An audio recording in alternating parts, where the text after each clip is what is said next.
Hi all and welcome to a new video.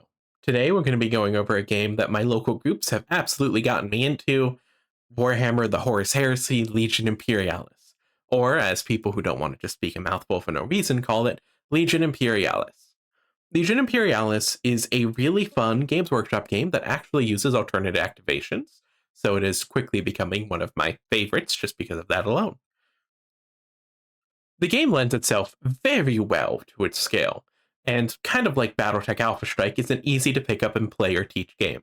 However, Legion Imperialis adds different aspects in its fun tactics and at times unbalanced units that I prefer over Alpha Strike. Alpha Strike is one of my go-to teaching war games. When I get a friend into wargaming or want to show them how fun wargaming can be, Alpha Strike is usually the system I start with. It is really easy to teach and just really fun, and I found myself enjoying that smaller scale of wargaming. I tried out Flames of War, but found it kind of a headache to get into despite buying a good chunk of the minis, 2 armies worth. A few friends of mine at my local friendly local game store have been trying to get me to demo Imperialis for a while, and I have been hooked since. Running a full Space Marine Legion with tanks, titans, and air support feels like nothing else I've ever played. At least for right now. If you've watched my channel for a while, you know I prefer alternative activation systems, and Imperialis has a full alt activation system that I love and super enjoy. Legion Imperialis is a very tightly written rule set, but it also has a ton of tiny issues that I'll bring up later. But the baseline of the rule set, the alternate activations and the different phases, and in each phase you take turns going depending on what orders your units have, is amazing. It is such a well-written and well-done system. It leads to extremely close games. Even in my learning games, once I got used to the flow of the system, I fought back and I started winning. It is all about timing and outthinking your opponent and choosing the right target and making sure you're doing things right and correctly and doing proper target prioritization. It is so good. It rewards big blobs of units while also heavily discouraging you from bringing big blobs. So if that big blob is shot off the board, then what are you going to shoot with next? What are you going to do next? Transports actually matter. Air units actually matter and can change the flow of battle. I mean, I know in 40k transports kind of matter a lot of the time, but now you don't feel like you're being forced to take them. A Rhino is 10 points in a 3,000 point game. 10 points! That is so cheap for a unit that will give you so much good speed and extra staying power, and after you drop off units, they can just be harassing things. They can go contest an objective, stopping an enemy from scoring, and then the enemy has to shoot them off. Legion Imperialis is really good. It is getting better now that it has Dark Mechanicum and Normal Mechanicum. I'm hoping it gets a Custodes release. That would be great. I am also hoping we maybe get some Xeno releases, but I highly doubt it. But if we could get a, Legion Imperialis type rule set for 40k, that would be one of my favorite rule sets, if not my favorite rule set. All of this is to say Legion Imperialis, especially with my friendly local group, where we have our own, I hate to say community FAQ, but that's kind of what we do. And a whole bunch of people who are super passionate and making up terrain boards and just being nice and welcoming. Several people who are 3D printing stuff for me so I don't have to pay full price for drop pods because, ooh boy, the prices for drop pods are terrible. But we'll get into that with my issues with pricing. It's good. It's really nice. I love this game a lot.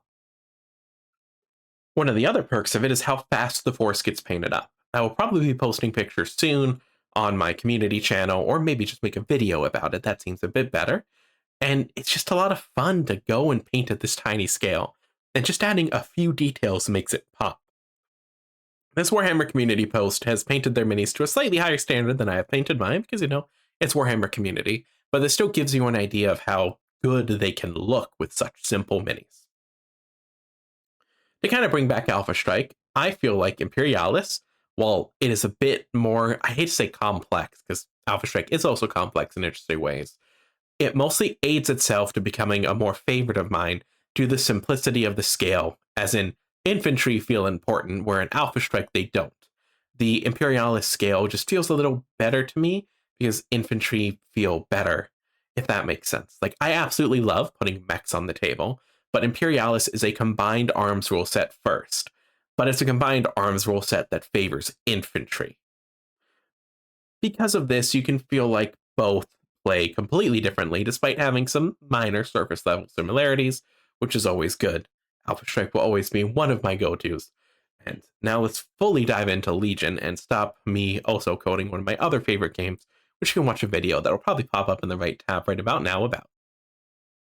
Legion Imperialis has a ton of strengths to it. I absolutely love the rules that the aircraft have and how fun and engaging they are. I really enjoy all the different rules the Space Marine Legions have. I absolutely love the variety of models we have now. All of that nice stuff being said, there are a ton of issues with it as well, because there are always issues with any game. The fact no FAQ or errata has come out despite needing it. Issues with clarity of what can get into a rhino. Can tarantulas? Can a Leviathan Dread take down a building that is garrisoned? Can infiltrating units deploy in buildings? To name a few.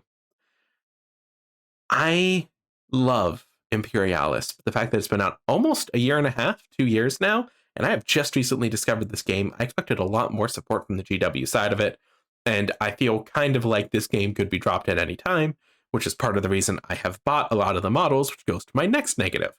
The models are absolutely beautiful, but they are too expensive. They cost way, way too much. It seems like you're getting a good deal because of the scale, but you're really not. You're still paying the GW plastic tax. I have about 4,000 points worth of Imperialis minis that I have spent roughly $600 on now, and I feel like I'm in a good spot. And that's me hunting down deals, going into eBay, and doing my best to get lucky. If I paid full retail price for everything I have, I would have paid over 1,000. So it's a GW war game. It has its issues. It is very expensive. And I feel like, especially with my channel being what it is and what I've tried to make it, being focused on cheaper war games, me giving this very large disclaimer that this is not a cheap war game, just one I absolutely love right now, would be beneficial. And that gets me into the crux of this video. A game that I wish was cheaper. Legion Imperialis is amazing. It is fantastic. It is a shine through of what GW as a system can do, and it is a show of what is so good about this setting.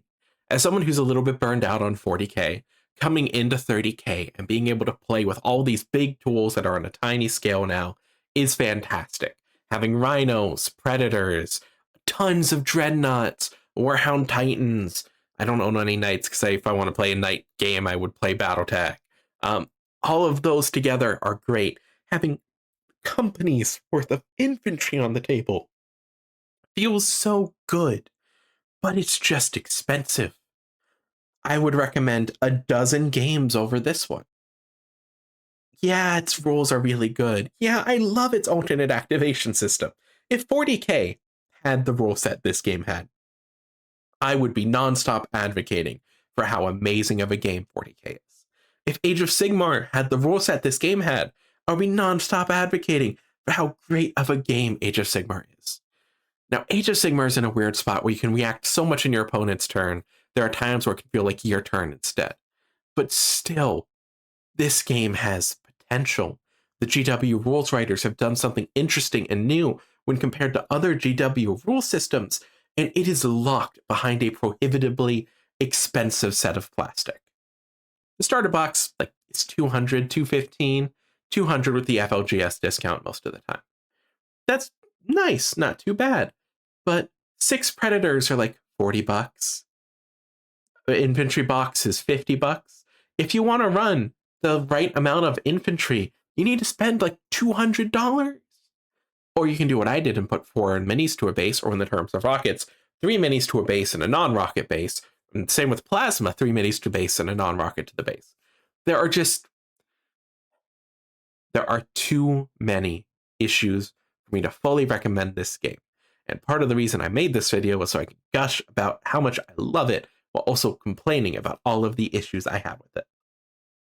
I hope you've enjoyed the roller coaster I have gone on in my recent obsession with Legion Imperialis, of loving and hating a Games Workshop game once again. I am sorry for going so long without uploads. Once again, life got crazy. I am going to be doing my best to dedicate myself to twice monthly uploads, starting, of course, this month. If I can upload more often, I absolutely will. I am also working on getting a better setup done so that way my editing doesn't take as long and, well, things look a little better. Right now, my YouTube videos are a little basic, and hopefully that changes with time. That being said, thanks to all of you who are watching. I truly, truly appreciate each and every one of you. Have a wonderful weekend, all, and I'll see you in a few weeks.